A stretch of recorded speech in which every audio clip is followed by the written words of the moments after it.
Iran America जंग में आसमान से बारूद की बारिश बहुत हो चुकी है। अब जमीन पर आमने सामने जंग की तैयारी चल रही है। सीधे तौर पर ईरान को अब अमेरिका चैलेंज मिलने वाला है। ईरान में कभी भी ग्राउंड ऑपरेशन शुरू किया जा सकता है, क्योंकि पेंटागन में हुई इमरजेंसी मीटिंग में ग्राउंड ऑपरेशन शुरू फैसला लेने के संकेत है। नमस्कार, मैं हूं आपके साथ ममता तिवारी और आप देख रहे हैं न्यूज 18 का डिजिटल प्लेटफॉर्म। यूएसएस त्रिपोली भी मध्य पूर्व पहुंच चुका है। ट्रंप को ग्राउंड ऑपरेशन ब्लूप्रिंट ब्रीफ करने की चर्चा है। ट्रंप ग्राउंड ऑपरेशन के लिए ग्रीन सिग्नल दे सकते हैं। 10,000 सैनिक हॉर्मुज में तैनात किए जा सकते हैं और खार्ग आइलैंड पर सबसे पहले कब्जा किया जा सकता है। अभी तक जिस तरह से ईरान ने करारा जवाब दिया है, उससे लग रहा है कि अमेरिका ग्राउंड ऑपरेशन करके फंस सकता है। हो सकता है कि युद्ध 1-2 हफ्ते नहीं बल्कि 1-2 महीने चल सकता है। ईरान के पास 2 साल तक लड़ने लायक सैन्य क्षमता है। उसके पास अभी भी 70% मिसाइल स्टॉक बचा हुआ है, जिसकी तीव्रता से ईरान हमले कर रहा है। वो साफ बता रहे हैं कि ईरान युद्ध को लेकर लंबे वक्त से तैयारी कर रहा था।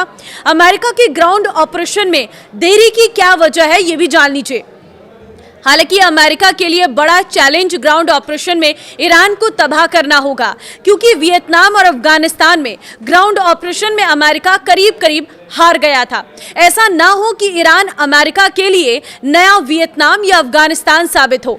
जबकि इस बार ये कहा जा रहा है कि अमेरिका की ग्राउंड ऑपरेशन में देरी इसलिए हुई है क्योंकि वो सोच समझकर पूरी रणनीति के साथ जमीनी जंग में उतरने वाला है, जिससे कम से कम नुकसान हो। यही वजह है कि अमेरिका पहले फारस की खाड़ी में मौजूद ईरान के सैन्य ठिकानों पर कब्जा करेगा, फिर वो आगे बढ़ेगा और इसके लिए पहला टारगेट खार्ग हो सकता है।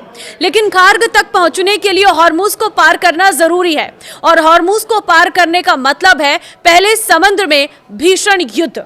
वहां जीत तभी ईरान में घुसकर जमीन पर अमेरिकी सैनिक लड़ पाएंगे। 5 चरणों में शुरू होगा ग्राउंड ऑपरेशन।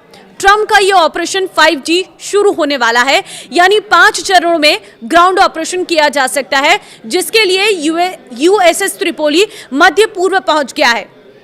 पहले चरण में ईरान कोस्टल लाइन पर मौजूद सैन्य ठिकाने तबाह किए जाएंगे और इसके लिए एंटी शिप मिसाइल सी ड्रोन का इस्तेमाल किया जा सकता है।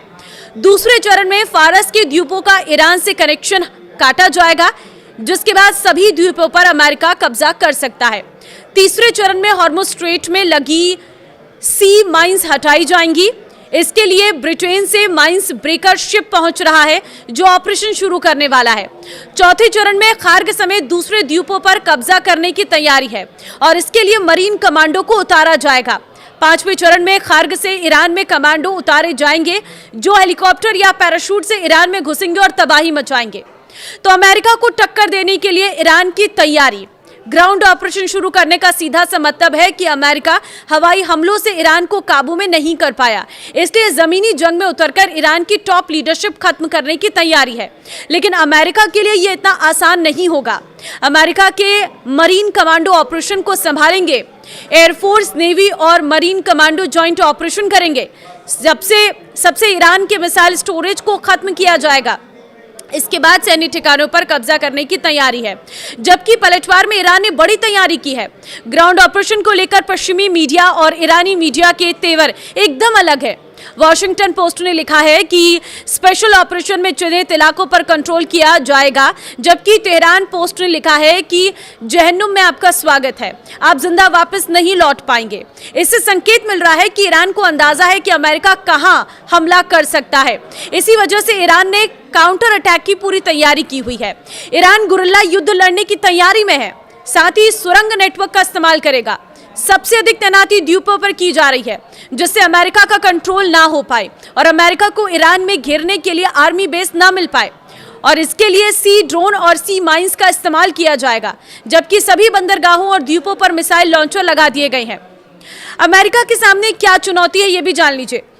अमेरिका के लिए सबसे बड़ी मुश्किल है ईरान की सरहद पर निगरानी रखना, क्योंकि ईरान की कोस्टल लाइन करीब 1500 किलोमीटर लंबी है, जहां सुरंगों का जाल बिछा हो सकता है। ऐसे में अमेरिकी कमांडो टनल ट्रैप में फंस सकते हैं। इसी वजह से अमेरिका पहले खार्ग पर कब्जा करना चाहता है और उसी जगह से धीरे धीरे ग्राउंड ऑपरेशन शुरू करेगा। और ईरान के तमाम सैन्य ठिकानों को तबाह कर सकता है। इस बीच हवाई हमले भी जारी रहेंगे, यानी ईरान को 2 मोर्चों पर घेरने की तैयारी है, जिससे अरब देशों पर हमले रुक सके। लेकिन ईरान को दोबारा कमजोर समझने की भूल अमेरिका को भारी पड़ सकती है, क्योंकि ईरान इजराइल में भारी तबाही मचाकर ट्रेलर दिखा चुका है। अब अमेरिका का प्लान फेल हुआ तो अरब में भीषण हमले करके कई देशों को तबाह कर सकता है, क्योंकि ईरान के पास बैलिस्टिक मिसाइलों की कमी नहीं है। और इसी तरह से ईरान अमेरिका युद्ध जो है वो अभी भी लगातार बढ़ता जा रहा है। देखिए, अमेरिकी राष्ट्रपति डोनाल्ड ट्रंप ने एक्स पर पोस्ट भी किया है कि आज ईरान में बहुत बड़ा दिन है। अब देखना होगा कि अमेरिकी राष्ट्रपति डोनाल्ड ट्रंप आगे किस रणनीति पर काम करते हैं। अगर ये ग्राउंड पर युद्ध लड़ते हैं तो कितनी चुनौती अमेरिका के लिए हो सकती है, लेकिन ये ग्राउंड का युद्ध बाकी दुनिया के देशों के लिए भी मुश्किल भरा रह सकता है, क्योंकि अगर ग्राउंड जीरो पर युद्ध लड़ा जाता है तो ये लंबा खिंचेगा, और अगर ये लंबा खिंचेगा तो दुनिया भर में कई तरह की दिक्कतों का सामना लोगों को करना पड़ेगा और महंगाई जो है वो चरम सीमा पर पहुंच सकती है। अब ऐसे में देखना ये होगा कि अमेरिका, इजराइल, ईरान का ये युद्ध कहां जाकर खत्म होता है, क्योंकि अभी भी एक एक कर मिसाइलों से हमले लगातार जारी हैं। जिस तरह से ईरान के ऐसे इलाकों में हमले किए गए जहां पर बहुत बड़े स्टोरेज तेल के हैं, वहां पर हमला करके केमिकल का रिसाव किया जा रहा है, और अभी एक भारतीय की मौत की भी खबर आ रही है सामने। तो ये हमले कहां जाकर रुकेंगे, इस पर सभी की नजरें रहेंगी। लेकिन आपको क्या लगता है, क्या अमेरिका ग्राउंड जीरो पर लड़ाई लड़ेगा? मुझे कमेंट में अपनी राय जरूर दें।